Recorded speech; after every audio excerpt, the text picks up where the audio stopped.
Mobile phone charging పెట్టుకుంటాం. ఏదో phone రాగానే ఏదో అంబానీ వీడియో కాల్ చేసినట్టు ఛార్జింగ్ ఇలా పీకేసేసి ఇది స్విచ్ కట్టావు. స్విచ్ కట్టుకోవాలి కదా, సాదరు స్విచ్ కట్టుకొని వెళ్ళిపోతావు. చూడు మిత్రమా, ఎంత కరెంట్ పాస్ అయిపోతుందో చూడు. ఇగో కాదు, చూసుకో, వైర్ అంతా చూసుకో. ఇగో వైర్ అంతానే, ఇక చూసుకో. ఇలాగ కరెంట్ పాస్ అయిపోతుంది. ఇంట్లోనేమో ఈ వైర్ ఏమో కిందకు ఉంటుంది. ఇలాగా ఇంట్లోనేమో పిల్లలు అటు ఇటు తిరుగుతుంటారు. వాళ్ళకి ఏం తెలుస్తుంది పాపం, నోట్లో పెట్టేసుకుంటారు. అనకూడదు కానీ మిత్రమా, పిల్లలు చనిపోతారు. ఈ స్విచ్ కట్టుబడి నీ బద్ధకం వల్ల పిల్లలు చచ్చిపోతారు. చాలా ప్రమాదం. నోటికి వచ్చి కరెంట్ ఎలా వచ్చేస్తుందో.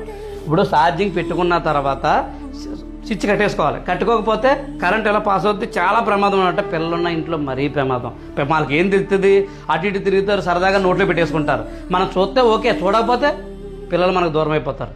అది చాలా బాధ. అది ఈ వీడియో మీ ఫ్రెండ్స్ అందరికి చేరి చాలా మంది ఎలాగా చేస్తున్నారు, నేను చూశాను. ఛార్జింగ్ తీసేస్తారు కానీ స్విచ్ కట్టరు. స్విచ్ ఎవడ కడతాడో, మీ తాత కట్టుకోవాలి కదా. అందుకని ఈ వీడియో మీ ఫ్రెండ్స్ అందరికీ షేర్ చేయండి, వాళ్ళకు కూడా తెలుస్తుంది. అలాగే వీడియో లైక్ చేయండి.